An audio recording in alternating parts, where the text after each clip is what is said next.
Welcome to the ICU podcast, where we explore the vestibular experience through conversations between patients and the health professionals who care for them. During this podcast, we invite patients to share their stories and healthcare professionals to ask questions so they are equipped to better care for and truly see the invisible challenges faced by their patients. I'm Kimberly Warner. And I'm Cynthia Ryan, and we are your hosts on this journey of discovery. All right, welcome everyone to another episode of the ICU podcast. We're excited today to talk about a topic that I think is really important to the vestibular community. So many people in the vestibular community. You never thought it would happen. You thought you'd work until retirement or beyond, but then along came your vestibular disorder. And now focusing on a computer screen is a challenge. You can't drive. Walking is a safety hazard. Concentration is not what it used to be. Just getting through a workday is exhausting and frustrating as you struggle to complete tasks that used to be easy for you.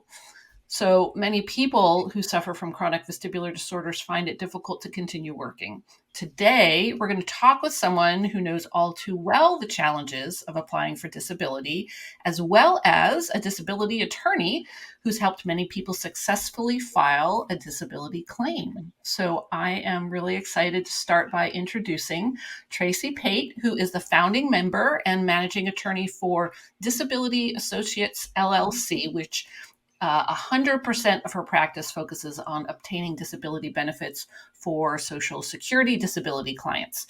She has over 30 years experience representing thousands of disabled individuals before the Social Security Administration, the Office of Hearings Operations, the Appeals Council, and the U.S. District Court for the District of Maryland. She's been qualified as an expert witness in the field of Social Security disability law and is a sustaining member of the National Organization of Social Security Claimant Representatives. She has a passion for people and the law and is energized when she's able to arrive at a solution that benefits all parties involved. Welcome, Tracey. Thank you so much for being here. Thank you so much. I'm so happy to be here. And I'm going to introduce our patient today. I'm really excited to introduce you to Camille Jackson, who suffered a traumatic brain injury in a freak household accident that altered her life forever. Camille was a lawyer, so we have two attorneys with us today, and an accomplished expert in foreign policy. Prior to her accident, she worked in diplomacy for almost 10 years, traveling to over 20 countries for meetings and projects with embassies. Camille has suffered with daily disabling dizziness for more than 4 years now without answers or diagnosis. When applying for disability, Camille had to lean heavily on the advocacy skills she honed as an attorney. Today, we're going to learn more from her wisdom and experience. Welcome, Camille. I'm so excited to have you here. Thank you so much. And I must say it was Vita, which was the connecting dot for me to get the diagnoses that I got. So thank you, Cynthia, for all the advocacy work for you and your organization. Oh, Camille, thank you. And you know what? I also just want to call out to everybody out there who's listening. Camille is, as a fellow vestibular patient, she's having vestibular issues today. And I'm sure all of you can relate to what that feels like. And especially when you have to do something, interact with your computer, interact with other people, it's really challenging. So I want to thank you for being here today, Camille, and powering through it. Yeah, absolutely. Camille, I'm with you there. I'm a little bit better today. Yesterday was not so good. And it was more of one of those, well, I'm going to turn the computer off and just disappear from the work world. And when we work for ourselves, we can do that. When we don't, and you had a very active career, I would imagine it was almost impossible. So let's back up a little bit. Tell us a little bit about your vestibular journey. Well, actually, like you said, I had a freak household accident, somewhat unremarkable. Essentially, what happened, I was in my bathroom and primming and propping and grooming myself ready to go out. I don't remember where I was going. I think I was going to brunch or something like that. And I had my bathroom, and I had a mirror ahead of me and a mirror on the side. This mirror on the side was a medicine cabinet, and the door was open. While I was doing this and grooming and makeup and all that, my dog came in and on brushed the side of my leg, and I bent over to see what was going on. And I know the dogs need their attention. I love dogs. I'm gonna go, hey, what you doing? And I just was bent over for a little bit, and when I came up, that open door slashed me uh, Mm. across my scalp. And I sat there for a second. I said, "Oh, oh my, that hurt." And I took the impact in my jaw. So I was like, "Oh, that hurt." Okay, this is on. And so I was continuing to do this, and all of a sudden, blood was just kind of just Oh, spewing out. And I kind of sat there. I was like, "What's going on?"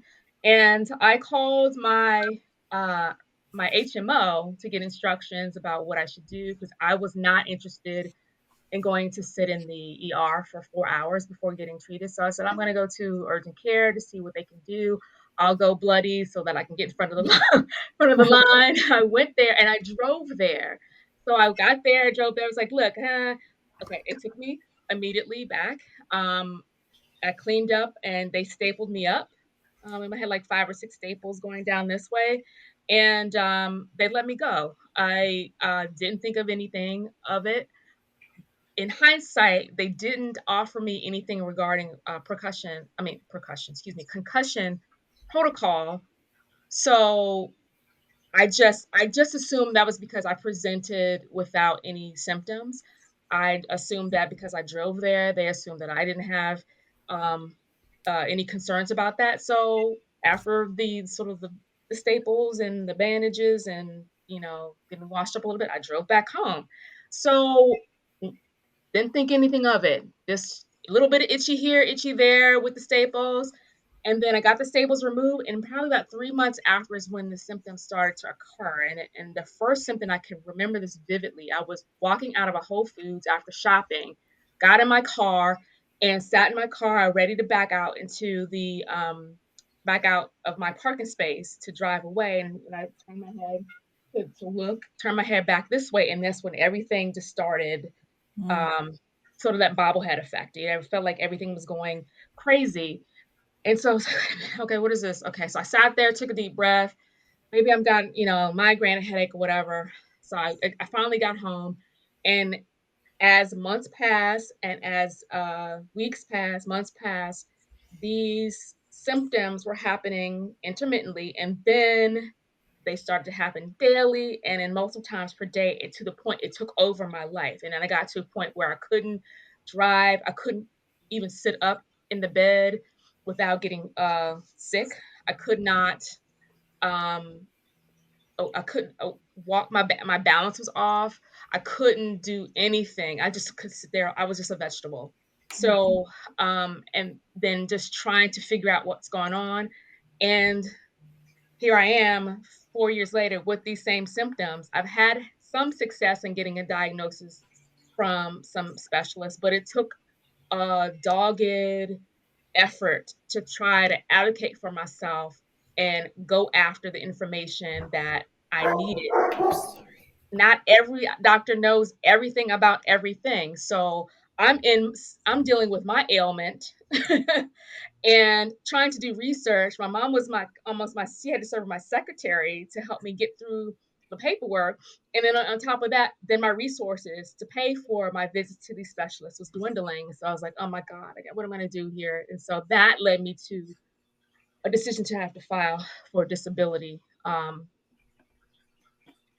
Wow, that's it's an interesting story. Not only that a small what appears to be a small thing hitting your head can cause such a huge disability, but the progression of your symptoms over time, Right. and how they just and that's not unusual with concussion. I understand. I know my brother suffered a concussion about a year ago, and at first he's like, "Oh, I'm fine," and then no, he wasn't fine. And, and he continues to struggle with that. So Yeah. I totally get that. So Right. before I want to get more into your story, and Camille, and especially about your decision to apply for disability. But I want to just ask Tracey to tell us a little bit about tell us a little bit about your professional background and how you came to specialize in Social Security disability claims. Sure. So right out of law school, my first job, I worked for a small firm. The firm did a little bit of everything. Social Security disability was one area of law that this firm practiced. And that was the area of law that really clicked for me. I found that I really enjoyed helping disabled individuals navigate this incredibly overwhelming, frustrating system that it's almost like learning a foreign language in 24 hours. I mean, I just saw the struggle that people who paid into the system, their whole working career, and the challenges and the hurdles to just obtain benefits they deserve. So ultimately in 2005, I decided to open up my own firm, which I now still run, called Disability Associates. And all I do is handle Social Security disability cases. And yeah, it's been a great career. I can't imagine doing anything else. This is occurring to me now, and vestibular cases in particular, especially ones, Camille, like you, with traumatic brain injury, a very delayed diagnosis. I'm empathizing with you because I also had an accident that didn't trigger the symptoms but preceded the symptoms, and so there was a long period of like the intermittent episodes that eventually. So anyway, trying to get disability when you don't have a diagnosis. That's the issue, because I couldn't, because they ask you, so do you have a condition that you expect will affect your ability to work? And does this condition have a probability of either causing death or something of that sort? Tracey, you could probably clean up my language, but I had a condition, but I had no name for it. So what am I supposed to do? Say, I have my condition is dizziness plus nausea plus this, and that's not a medical condition. So along with the process of trying to understand how I'm supposed to exist in a space with uncertainty and deal with the fact that my resources were dwindling, and also the fact that my HMO and my insurance wasn't helpful because those doctors and those providers weren't familiar with how to put words to my symptoms. I was kind of like in a no man's land to myself. So, and it was only a couple of articles that I pulled up, and I pulled up Vita's website, that I got the word vestibular in my brain. And that from there, I said, let me follow this down this vestibular thing. And so once I found two providers on the Vita website and went to talk to them, had consultations, they told me that I had 3PD. I had, I had a couple of things going on. I had 3PD, persistent postural perceptual dizziness, vestibular ocular motor dysfunction, post-concussion syndrome, abnormal spatial orientation, binocular vision dysfunction, a whole host of other things, not just the vestibular, but I had the ocular issues on top of that. And then there was issues with my somatic system, and my whole central nervous system was inflamed on top of that. So me not knowing anything about all of this, I could, I just had to rely on those resources to help me connect the dots. Successfully so, because then I had the language to use to then file for the disability benefits, which I rightfully should get because I paid into FICA since I was 14 years old. So don't get it twisted, people. You're entitled to get what you paid into the system. Yeah, diagnosis, you unfortunately that you do have to have a diagnosis. And a lot of times it just, like what you did, Camille, I mean, you just kind of went down the rabbit hole and finding a doctor. I know something's wrong. I need to get to the right person. And so much of it is self-advocacy on the part of the patient, which is which is difficult. But that's why, organizations like VITA, just providing education and getting the word out that when you find the right medical team, it opens all kinds of doors.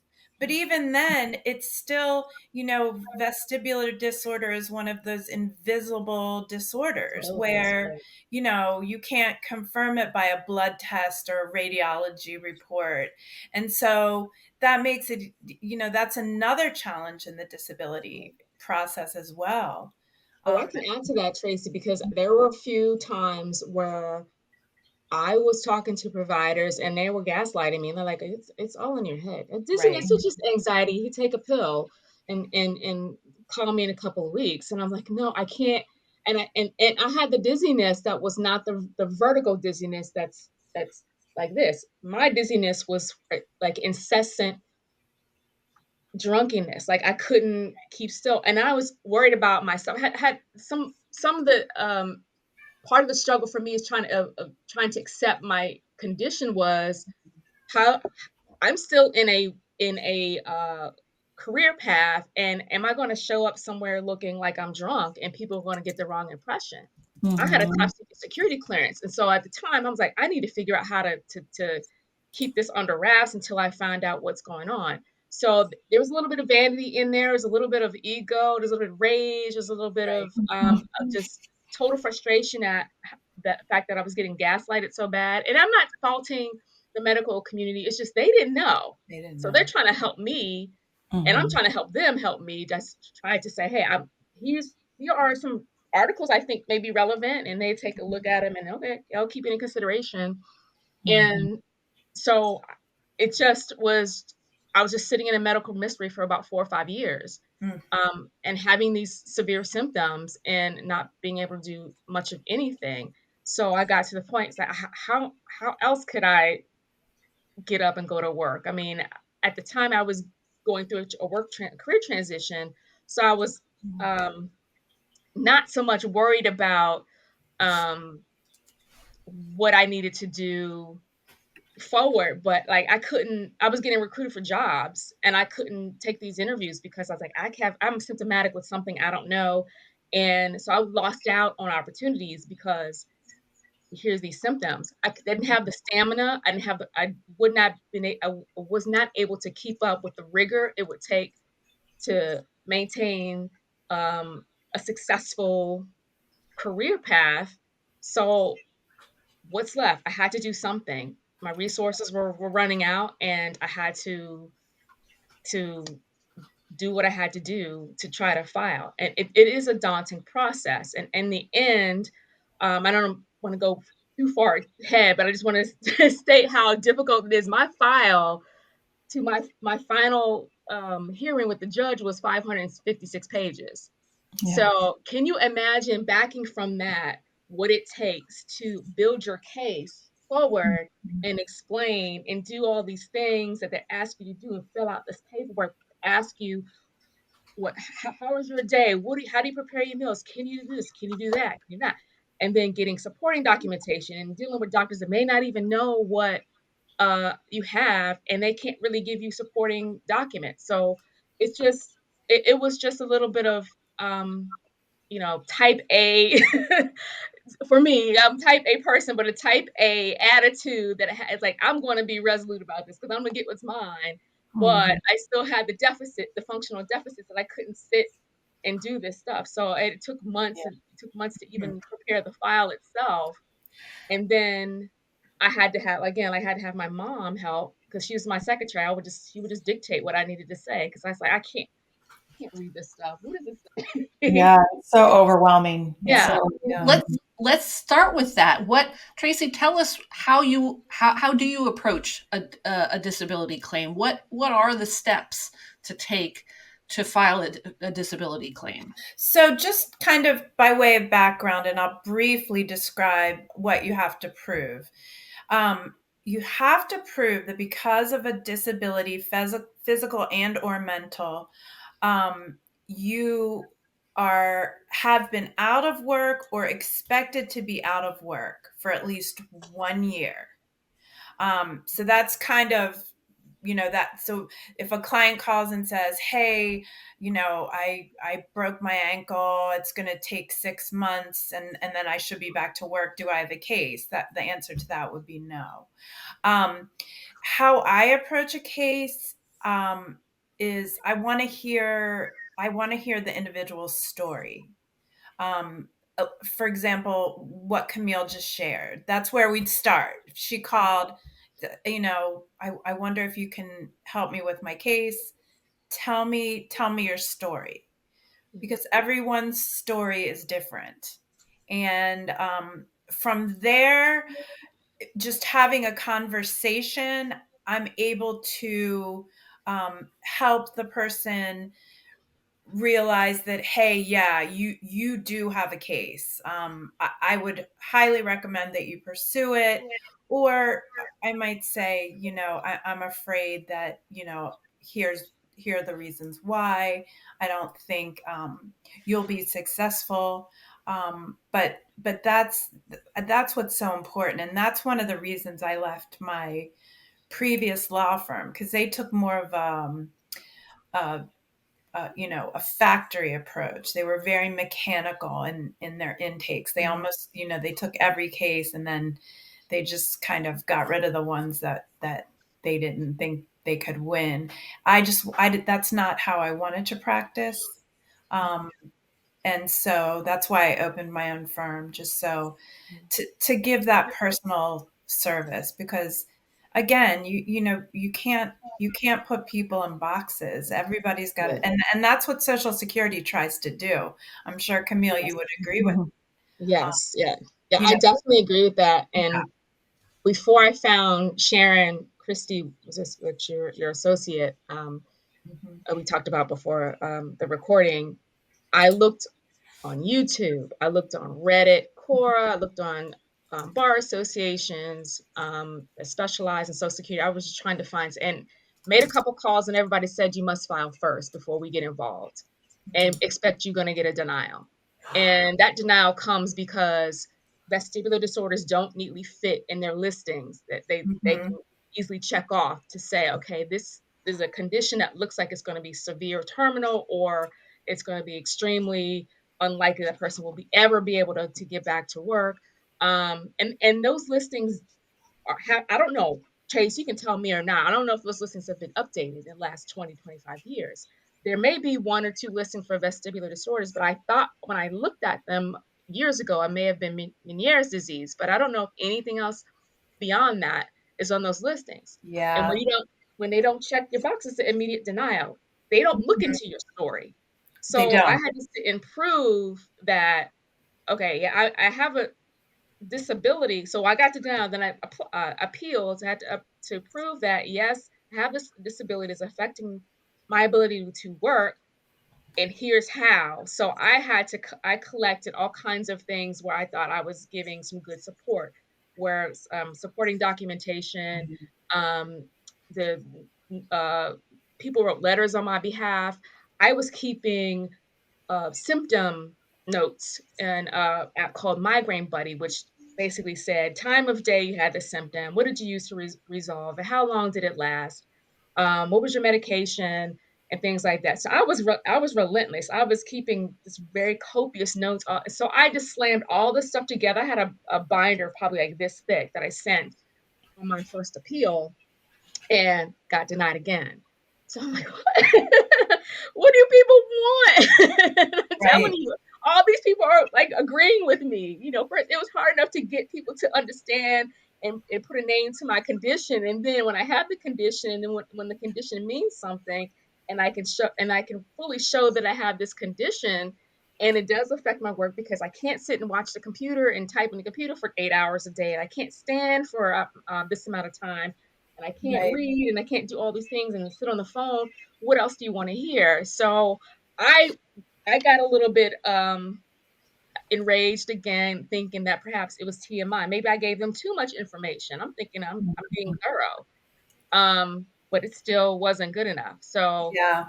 Also, when an individual is under age 50, yes, it's very difficult to get them to approve you. Really? Right. Because the standard is you have to show not only can you not do your past work, but when you're under 50, you have to also show that you can't do any work that exists in significant numbers in the Yes. national economy on a full-time basis.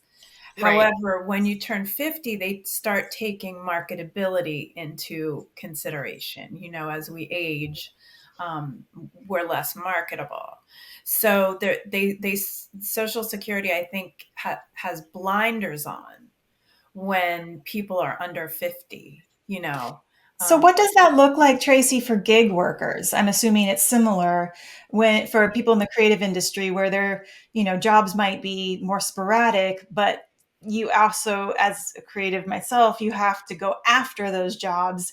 You have to have the bandwidth to go after those jobs in order to get the jobs. And so I know a lot of people that end up, with vestibular disorders in the creative world, and they can't even they can't show that, oh, I've been out of work for a year, because they haven't even had the Right. opportunities to get that work. Does that make sense? Right. It does make sense. So there is you can do some work with it. Like, it doesn't, you don't have to be completely off work for that year-long period. There's a certain level of earnings that a person can make per month.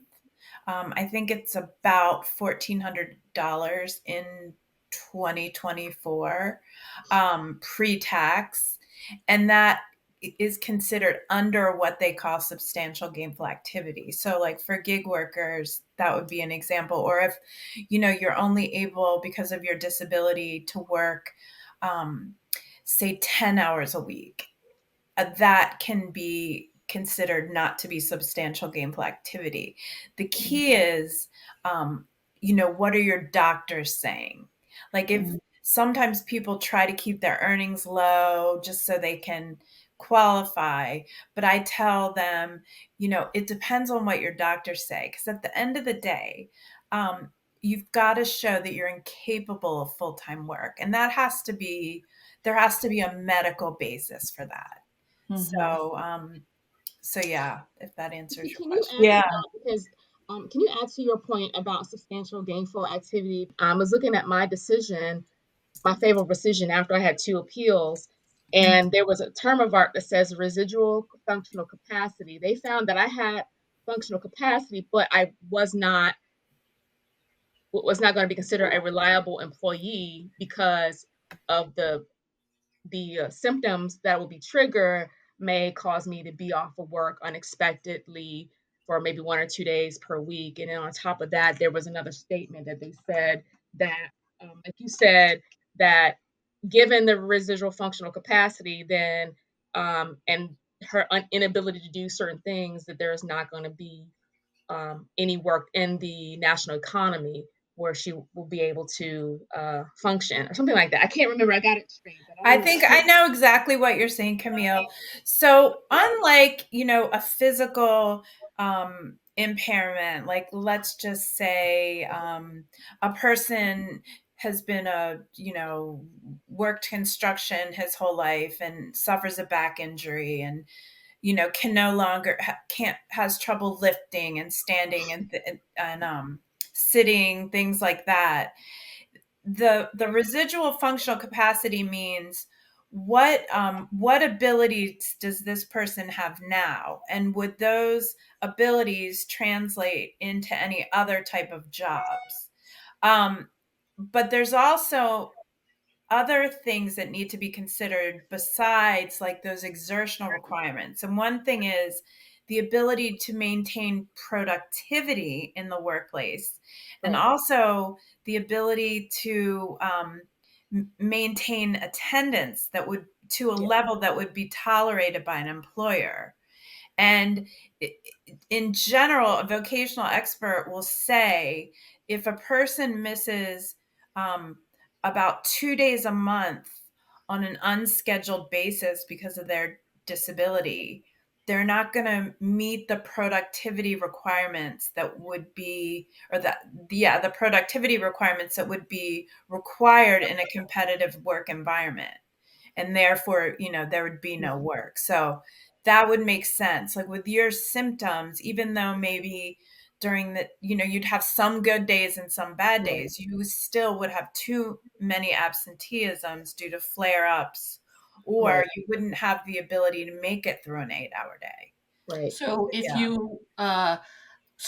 you are working, let's say you're working when your vestibular problem starts and it starts to affect your attendance, like Camille, you were saying that you couldn't, you had traveled a lot. I'm guessing that it affected your ability to travel, or so you start having these shall we say, incidents at work where you're not able to, you're actually not able to perform your job. You're not showing up for your job.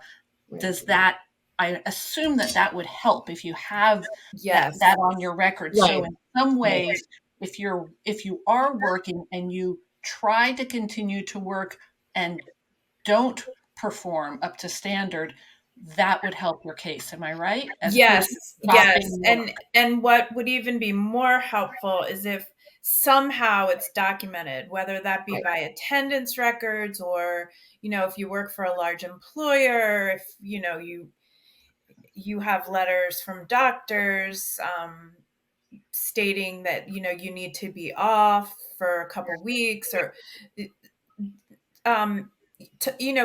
describing it as well is great, but if it can be supported by some sort of documentation, that would be super helpful too. And Camille, you were talking about that also in terms of, so we just to kind of recap, you have to have a diagnosis, and then you have to document your functional limitations. Life activity, functional activity, meals, bathing, daily activity, and then Social Security early on in the process will send you a form. It's called an adult function report, where you fill that out, and you describe, how you spend a typical day, what your limitations are. And I added an extra sheet of information about my schedule, which was related to what happens, what do I have to do when I get up with these limitations? And then I had therapy sessions that I was going to 2-3 times a week. And then I had at home activities I had to do in the evening. So I had mapped out a 12-hour day from 8 a.m. to 8 p.m. and beyond, just to show what was going on at the time. That wasn't persuasive in the first and second round of it, but toward the end, at the hearing, it was persuasive, because that showed that I was not going to be at the level of rigor to do the type of work that I had the education to do, which was I was a policymaker. I had a background, a legal background, and I'm working as a diplomat. So those first 2 levels, I call them the rubber stamp levels, because that's what they are.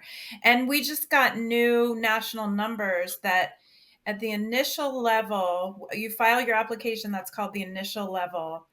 The approval rating there, the denial rate there is 65%. Then at the first appeal, which is called the reconsideration level, the denial rate is 85%. And it usually takes a hearing to get approved. And that's because it's the first time you're able to tell your story to a human being, and not a rubber stamp.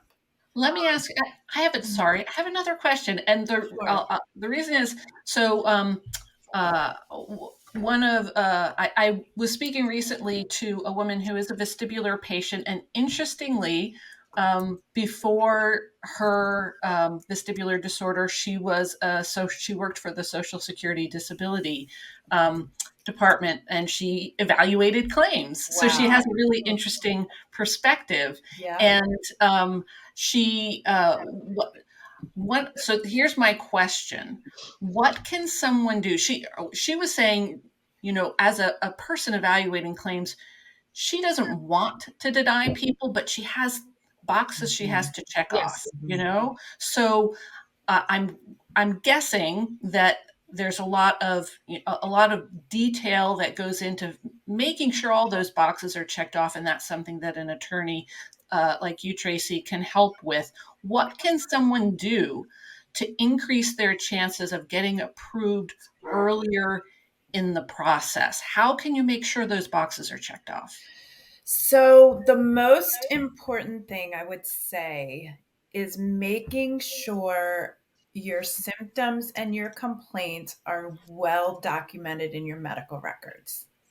At the end of the day, your case is only as good as your medical records. Yeah, that's very So true. if you're going to your doctor and, yeah, I'm still a little dizzy, but everything's pretty stable.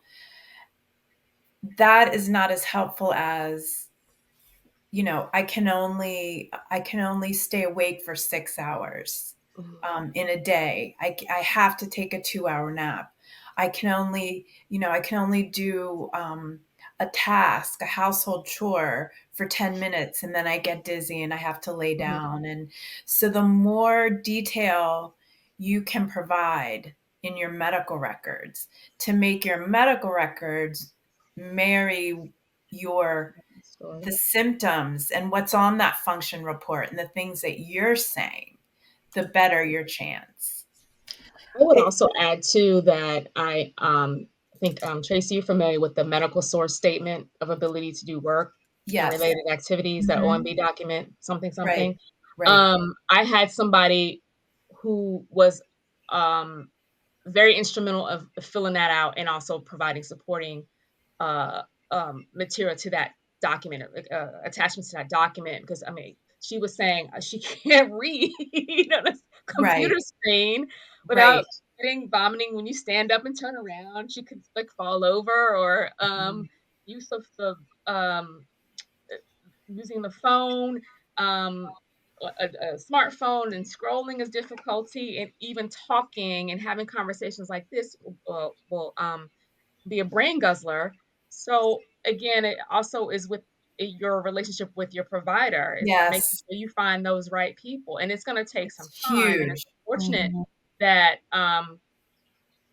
you have all of this that you want to share, but you're stuck on that first level of review, that you're stuck with those listings, and those listings are just hard and fast.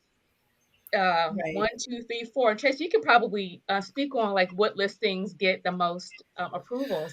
Well, That's true, so though. I there can tell you so it's what not Camille's like talking about, everywhere. they're called listing of Yeah, impairments. And you could actually just Google, you could go yeah, listing of impairments SSA, and there are a list of medical conditions that you are presumed disabled if you have any of them. yes.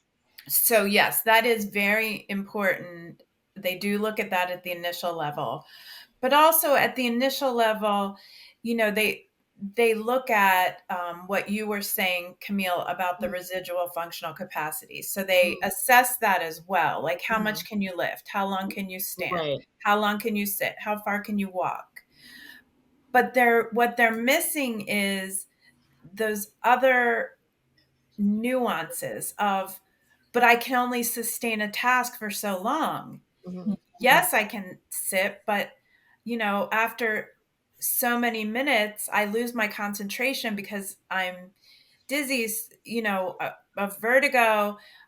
So that's what's missing at the first two levels. And it's not something that they ever take into consideration. Well, So and I I know. think another problem as well is because I want to speak to everybody in the vestibular community, but I've found over the last 4 years, and maybe Cynthia, you can attest, a lot of vestibular patients, for whatever reason, are perfectionists. They're type A. They are pleasing to a fault. And so they, self included, will go to a doctor's appointment with a sunny face and Right. validate what they're saying and downplay our symptoms. We will work and push through the symptoms, so Yeah. we end up at jobs that we shouldn't be at, and then we pay for it for the weeks following. And so there's this period of time where we don't, we aren't being, I guess, emotionally honest with what is actually our experience, which probably further delays this process. Yes. Yeah. I mean, that's true. I mean, for me, I was just about, I'm going to get what's mine. I paid in FICA, so Mhm. what are we going to do here? So, and I was just that kind of person that I'm advocating for myself, and I'm going to go get what I need. And if you're not the person that's going to help me, I'm going to move to the next one and keep going till I get the answers that I need. And so that was my routine for 3 or 4 years, just trying to, like, you're not helping me, let me move on. Let me move on. Not everybody has that wherewithal, because they might be in a True. position where they don't feel well to do that. I'm in a metropolitan city outside of Washington, D.C. We've got Johns Hopkins, we've got National Institute of Health. I mean, there's a whole host of medical professionals out here with research and so on and so forth. Not everybody's in a metropolitan area where they have that kind of research. Some people are in small towns where there's one doctor, one hospital, and that doctor has no clue about vestibular disorders because they probably have never seen a patient or treated a patient with vestibular disorders. So it will depend, and on it also kind of turns on where you are and how you're able to maneuver and navigate through that bureaucracy. It just so happens that I just had the personality that was not going to take no for an answer. But that's not the but that speaks to the Social Security disability process, because it doesn't make it easy for people who just can't get up and get out of bed and do it. It was hard for me. I had a great network of people that would get up and say, let me write this report for you. Let me do this. Let me do that. I just had that benefit, but I can guarantee there's other people in Vita, Cynthia, that are not, they don't have that social network or familiar ties for people to advocate for them. Right. Yeah, and that's why we wanted to invite Tracey on, and so people recognize the role of a Social Security disability advocate and how they can help you early in your process. And one other, Camille, you were talking about how you had people like your mother helping you with your documentation, because there's a lot of everybody listening to this knows the cognitive fatigue that goes along with having a vestibular disorder. Tracey, are there tests, or Camille, do you know, are there cognitive tests? You were saying that we need to get information in our medical records. Are there cognitive tests that can help someone document the cognitive problems that they're suffering from, and how they would affect them in terms of being able to work? So I can tell you that Social Security will oftentimes send someone for what they call a consultative evaluation. And in the case of whenever a cognitive impairment is alleged, if there hasn't been any sort of testing done by the claimant prior to filing, Social Security will send the claimant to a psychologist for cognitive testing. They'll do IQ testing, memory testing, language testing, things like that. And they get, they'll get a history. And so, that is one thing that Social Security does. But I think it would be a great idea if it's available and covered by insurance for people with vestibular disorder who are really bothered by the cognitive symptoms, if they could get some sort of cognitive testing done prior to filing, that would be helpful also. For me, I'm in a great metropolitan area with a lot of specialists. I went to two providers. One was Dr. Bryce Applebaum Vision, who helped connect the dots with the vestibular ocular piece, and that was supported by um, Jacqueline Dorr, Dr. Jacqueline Dorr, neurovision neurovision therapy in Rockville, Maryland, outside of DC. And they had things like something called a readalizer. I mean, they were there to test my eye movement, and they also tested my memory, cognitive ability, reading comprehension based on the ocular piece of it. And then Dr. Dorr said, we can't even get to the vestibular aspect of it until we deal with your ocular aspect of it, because those signals are not even coming together. So that takes resources. That's $450 a pop. That's $500 a pop. Mm-hmm. So it's still a drain on resources. And I don't know if that's something that we could do at VITA, is to kind of find a few people who will be available to be of service to folks. And I don't know if we could raise money for these types of tests, but it took that type of very specific.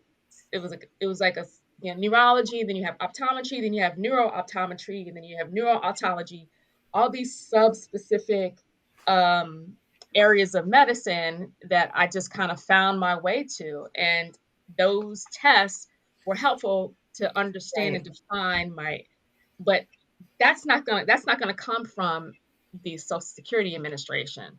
So No, it's just a not in matter that of, detail. yeah, they're not going to be detailed, because something cognitive is just going to be like, can you think, can you chew gum and think and write your name? That's not it. I mean, they had to do a lot of work to understand what my eyes were doing, and then how that affect balance, and how the ocular motor dysfunction and the vestibular dysfunction were all like working against each other, and why I was always And that's getting super loopy. helpful, because suddenly you're able to provide objective evidence, Right. which is Exactly. what they love. Cynthia, it would be really interesting to find a way to help people get these tests, because I mean, it's sort of a catch-22. You need money to get SSDI, and you need SSI to get money. Similar to, I just heard Conan O'Brien say this, in Hollywood, you need an agent to get work, and you need work to get an agent. So it does, I can hear the listeners, there's so much information here, but I can also feel the frustration of like, well, if these are the tests that are going to really provide the information that we need, how do you get it if you can't work? Right. Yeah. And it also depends on the specific diagnosis. I mean, I connected to VITA because my first diagnosis with 3PD, but you have people with vestibular neuritis and other people with vestibular migraine. There might be different tests that relate to those specific conditions. So how do we organize around that so that people can get what they need? That's definitely, what is right in VITA's wheelhouse is educating people about their conditions and getting them connected to the specialists that can help them. And that's a multidisciplinary team that includes, a medical doctor, whether that's an otolaryngologist, a neurologist, a neurologist.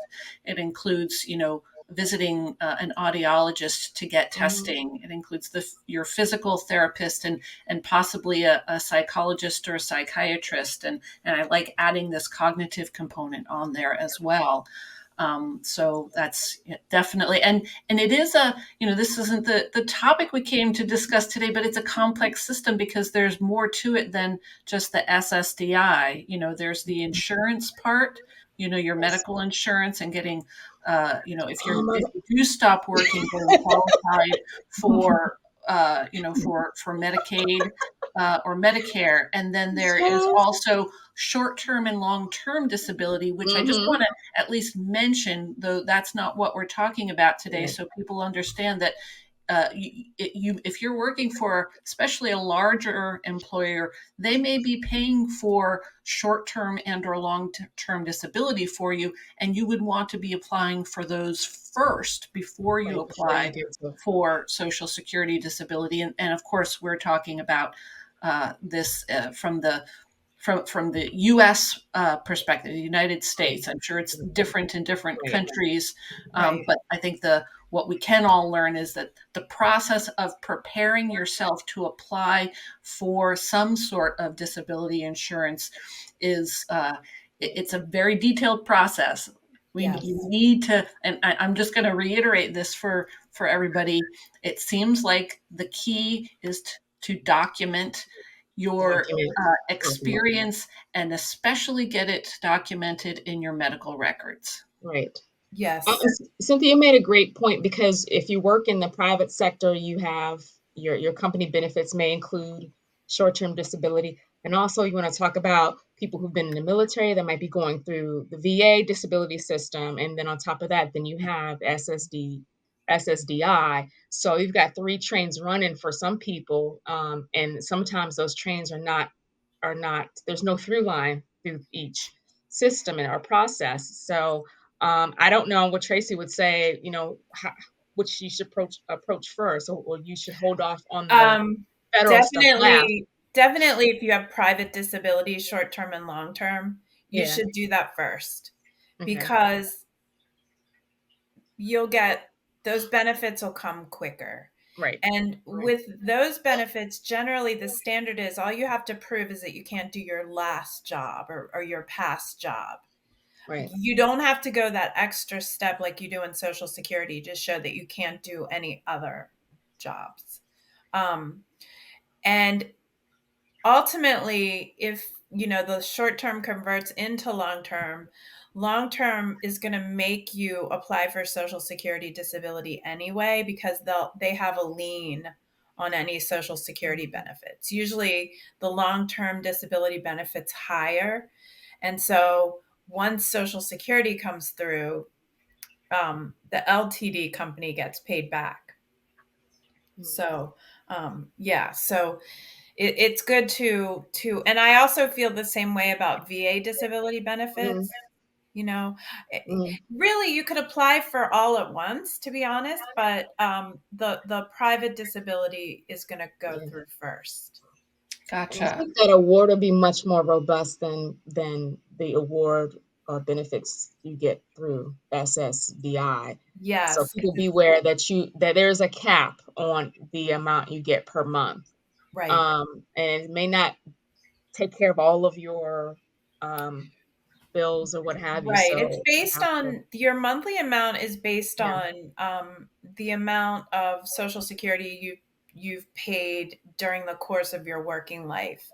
And one important thing, which I don't want to forget to mention, is the first thing everyone should do is go to ssa.gov, which is the Social Security website, and create an account. From there, it's very easy to create an account. They just verify your identity. You put in, your Social Security, your date of birth, your name. But that account can tell you so much. It'll tell you if you became disabled today, what your monthly benefit amount would be. It'll tell you what your retirement benefits are, depending on what age you decide to retire. It's a wealth of information. And that is one thing the Social Security Administration has done right. They've made their website very user friendly. And from there, you can also file an online application for disability benefits. So, I would say everybody should do that. Really, even everyone should do that, because we should know what our future holds, and not let the government know all those things. So here's my last question: is how does somebody find an advocate like you to help them with a disability claim, and what does that look like? For example, and I'm maybe going to put words in your mouth, but do they pay you up front, or do you get paid after the fact? So all Social Security attorneys, we are bound by what's called a statutory fee, which means we only get paid if we win the case, and it's the lesser of 25% of any past due benefits owed, and it's capped at $7,200. So that's the most we can be paid. So there are no upfront costs, and that, I think, that's, some people are afraid to call a lawyer because they immediately think that, that, oh my gosh, they're going to charge me. consultations are usually always free. I Should know be. for me they are. So I get a lot of people that call just for information, and I'm happy to, to answer questions and things like that. But finding a lawyer, I've been doing this a long time and it's been different. It used to be, the TV lawyers, and now online. Look Mhm. at reviews, that Yep. those, you can learn a lot from that. Also, anybody can be a social security advocate. So there are organizations out there that have non-attorney advocates, Mhm. and I don't think anyone benefits from that, because non-attorneys advocates are not bound to the ethical standards that lawyers are. Right. um, we are bound by, in my case, the Maryland Rules of Professional Conduct. So, you know, I would always say that it's better to make sure the person's actually an attorney. And finally, you want someone who dedicates their practice to this type of Yes. work. Yeah. You don't want a jack of all trades lawyer, Right. That's because so this true. is such a niche, and it changes so quickly. The laws change. So I would say that, that would be a priority. Yeah. So Those are no Better Call Saul for this type of No, work. No, no, no, no don't bench. call Saul. No, don't He call might somebody entertain on you, but on the he might bus make you laugh. Yeah, advertisement. Don't. No, you yeah, need to look for somebody that their firm is dedicated to disability law, because the absolutely. guys that know those nuances, they know the terms of art. They're not going to be scurrying around. They probably have knowledge management. They probably have institutional knowledge that goes very far, and it probably helps them try to speed up and also learn the tricks that they of the trade to try to get through some of the bottlenecks that Exactly. claimants go through. So someone who's doing a little bit of everything won't know those things. Um, Exactly. I want to add And one other thing too about working. You still can work to some degree once you get a benefit. Um, I know I am doing some stuff to try to create some things for the future, because I am terrified about retirement. Because once I left my career and I stopped working, and then my resources were dwindling, then it was like I had to empty out a brokerage account, I had to empty out savings just to kind of keep up with all the things that I wanted to do. So there might be some things that people need to do to kind of prepare for that. If you have savings, or if you have investments or something, set some money aside, because that process takes forever. It takes at least 6 months to even go through the first hurdle, and then from the second, and if you get denied, and from denial to the second phase, who knows, six, right, maybe more, 6 to 9 months. It probably took me up to 2 years to get to the hearing phase. So you have to kind of be prepared for that. Not, but then if you get an award, they will award you back pay from the time that right, you filed and when you claim disability. So there's some calculations that happen once you get the award. There may be some offsets for monies that you've had made, and also at that, once you get an award, I think there's a limit per month that you can work. I think you can work and get an income of no more than $1,200. Tracey, can it changes every tell year, me but there's something a about, yeah, great, yeah, there's a great publication that Social Security puts out every year called Working While Disabled. yeah, You can find that online, and it tells you each year what the limits are, where you yeah, are able to make some money. right. right. Because Well, it is part of the a wellness thing to know that you can do something and you're not sitting at home with these symptoms all day. So if you can be productive in a little bit of way, just get a little something to kind of support your Mhm. award, then that helps in the healing process, I think. Yeah. But I'm for me right now, I'm trying to work on some creative projects that help. I think will help me down the road. That will reap some benefits down the road. Um, and I had some inheritance that I had was subsisting off of, and and some other things that were in a trust that helped me out. But not everybody's going to have that kind of fiscal safety net. Right. So True. Yeah, well, this has been super informative, and I think that there's no way we can cover everything, but I hope that this has helped some people out there who are going through the disability process or considering going through the disability process. I want to just mention that Vita has a page on our website that has information about how to apply for both short and long-term disability, Social Security disability, and tips for applying for disability as a vestibular patient specifically. So go check that out. Thank you so much, Camille Thank and you Tracey, both. for sharing your Thank you. experience and your expertise. Anytime. hopefully it's useful. It was incredible. Thank you. I learned so much just myself. Awesome. All right. Well, thank you, everybody. And till next time. Thanks for tuning in to ICU this month. We hope this conversation sparked new understanding of the vestibular journey. And for all of our patients out there, leaves you feeling just a little more heard and a little more seen. I see you.